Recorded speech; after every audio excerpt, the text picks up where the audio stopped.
आज जिसके कंधे पर बोझ दिया गया है, उनके वजह से त्राहिमाम वहाँ बैकुंठपुर की जनता त्राहिमाम कर रही है। बैकुंठपुर विधानसभा क्षेत्र की मूलभूत समस्याएं क्या है? अलग अलग समुदाय में हमारे पास जात का लेवल जो है ना नहीं लगा हुआ है।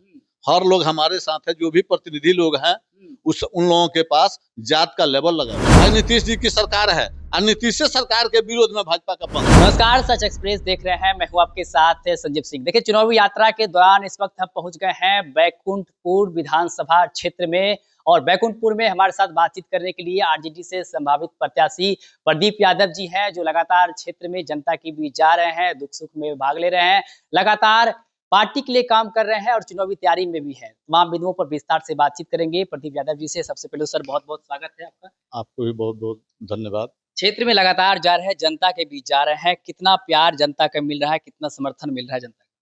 100% समर्थन मिल रहा है, प्यार मिल रहा है। हम आज से नहीं जाते हैं क्षेत्र में, जनता के पास जो है ना हम आजीवन है। आजीवन काफी दिनों से जनता के बीच जा रहे हैं। बहुत दिनों से। बैकुंठपुर विधानसभा क्षेत्र की मूलभूत समस्याएं क्या है, क्या लग रहा है?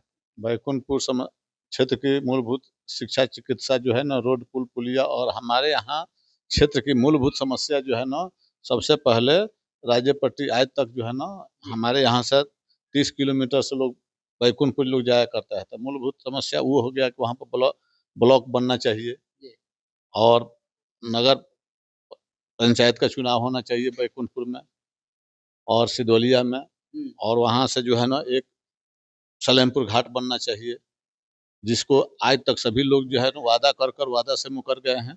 कोई वादा फुलफिल नहीं किया। कौन वादा कर रहे हैं, कौन मुकर गए? हमारे पहले अभी तक जो भी प्रतिनिधि हुए हैं सभी लोग वादा ही वादा कर आरजेडी से आप तैयारी कर रहे हैं, आरजेडी की तो विधायक है वहाँ पे। है तो है धरातल पे काम नहीं किए हैं क्या? वो तो पब्लिक बताएगी ना। जो समस्या आप बोल रहे हैं, जो समस्या आप क्षेत्र में बोल रहे हैं कि ये सब समस्या है, आखिर वजह क्या है कि समस्या दूर क्यों नहीं हो रही? कौन जिम्मेवार है इसके? वही जिम्मेवारी है कि आज आरजेडी को जो है ना 46,000 वोट जदयू भर से मनजीत सिंह को मिला था। 57,000 भाजपा भर से मिथिलेश तिवारी को मिला था और इनको 65 से 66,000 वोट मिला था। आज 65-66,000 वोट जो है 65 बिंदु में खंडित हो गया है। और आज हमारे आरजेडी के परिवार के लोग, यादव के लोग, और अभी फिलहाल आप देखे होंगे कि रामकृपाल यादव जी जाकर वहां पर सदस्यता ग्रहण किए। जो हमारे परिवार के लोग दूसरे पार्टी में जा रहे हैं, भाजपा में जा रहे हैं, उसके जिम्मेवार हम तो नहीं है। क्यों लोग जा रहे हैं? आज जिसके कंधे पर बोझ दिया गया है, उनके वजह से त्राहिमाम वहाँ बैकुंठपुर की जनता त्राहिमाम कर रही है। आज जो है ना लोग 5 साल चुनाव जीते हुए हो गया, 5 साल के बाद में आज उन लोगों को बैकुंठपुर याद पड़ रहा है। आज बैकुंठपुर में लोग जा रहे हैं और कह रहे हैं कि हम सेवक हैं।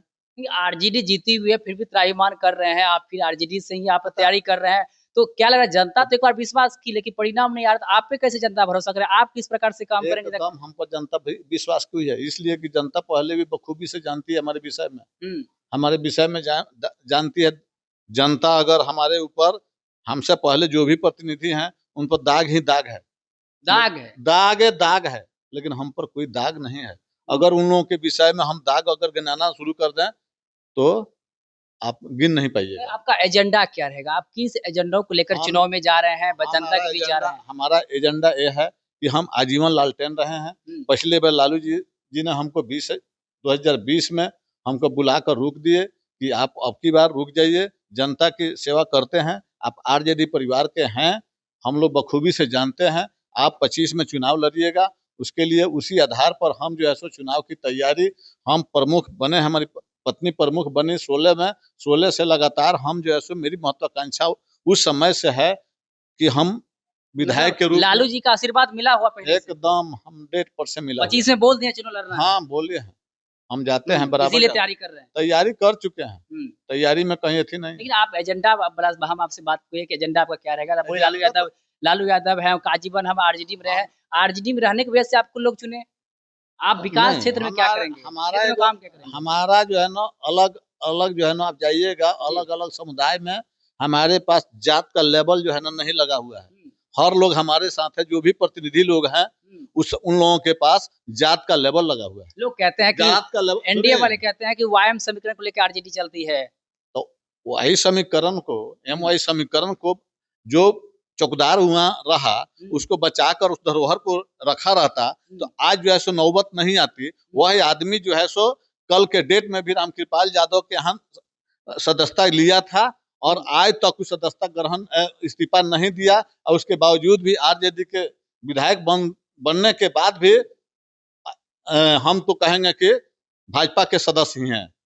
तो जो समस्याएं हैं उसको आप दूर करेंगे यदि जनता चुनती है? हम जो समस्या, आप हमारे विषय में पहले वाले हमसे आप इंटरव्यू ले रहे हैं, तो आप जानिएगा बैकुंठपुर के धरती से कोना कोना में जानिएगा कि हम प्रमुख पति होने के नाते जितना बैकुंठपुर का विकास किए हैं उतना आज तक किसी ने नहीं किया है। हम प्रतिदिन दिन रात जो है ना हम बैकुंठपुर में ही रहते हैं, बैकुंठपुर में रहते हैं, हर लोगों का समस्या को सुनते हैं, जितना कोई नहीं सुन सकता है। वो लोग आज मौसमी नहीं होता है, मौसमी बरसात के तरह वो लोग आते हैं, 5 साल चुनाव जीत कर जाते हैं, अब 5वां साल के बाद में आकर लोगों से कहते हैं कि हम आपका सेवक हैं। लेकिन मैं असल सेवक बैकुंठपुर का बेटा हम ही हूँ और जन सेवक हम ही हैं। आप जाकर पूछिएगा कि प्रदीप यादव कैसे व्यक्ति हैं, हमारे छवि में किसी का छवि नहीं लग सकता। छवि में ठीक है, छवि नहीं लगा लेकिन तमाम जो नेता हैं जो चुनावी मैदान में आना चाहते हैं वो जनता के बीच तो इसी तरह से बात करते हैं, वादे करते हैं चुनाव से पहले कि हम ये कर देंगे, हम वो कर देंगे,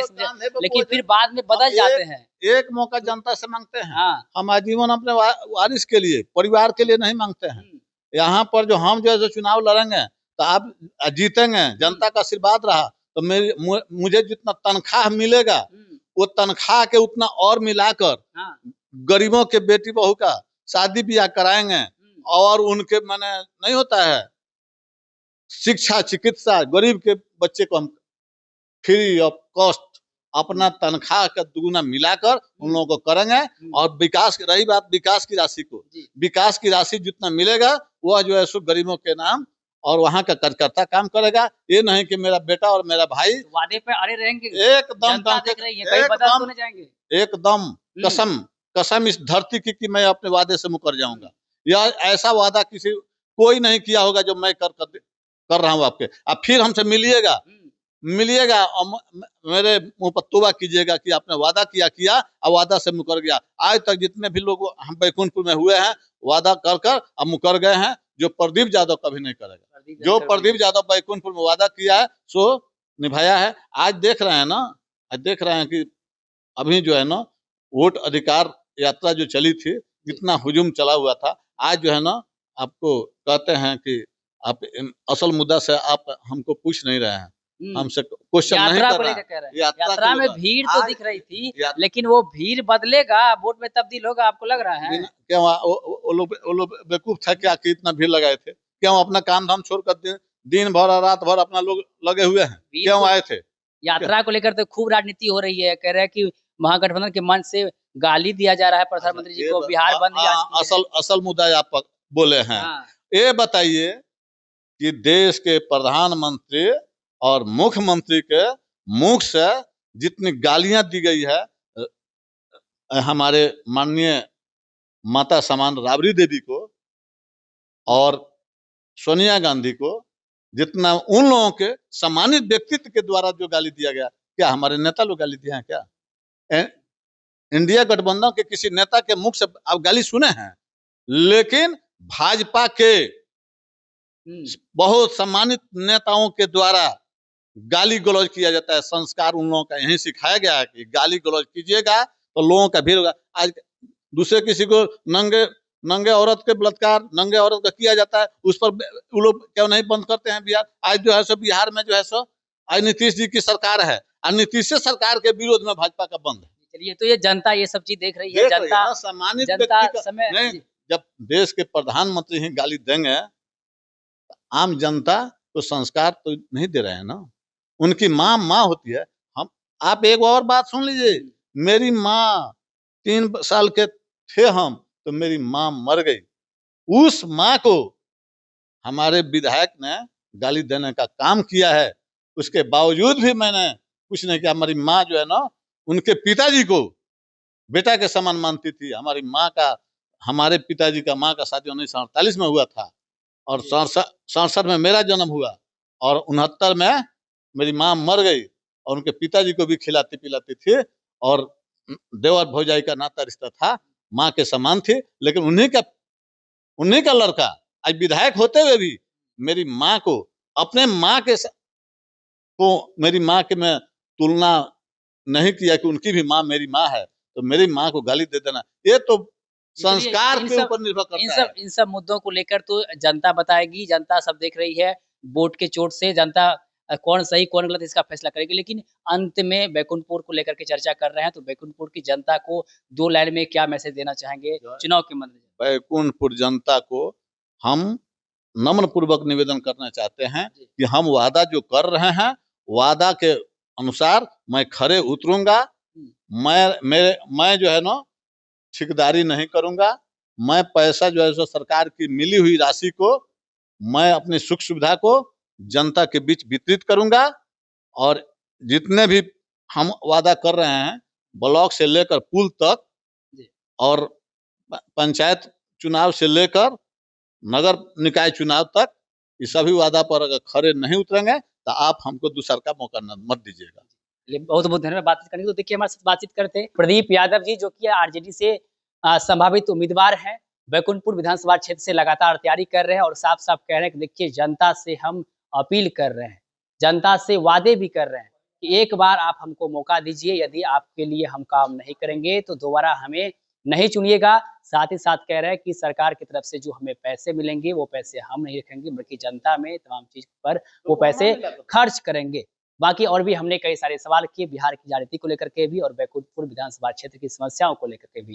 तमाम सवाल का जवाब देते हुए क्या कुछ कह रहे थे आपने खुद सुना है। आप भी अपनी प्रतिक्रिया हमें कमेंट बॉक्स के माध्यम से दे सकते हैं। आप देखते हैं सच एक्सप्रेस। आप सभी का बहुत-बहुत धन्यवाद।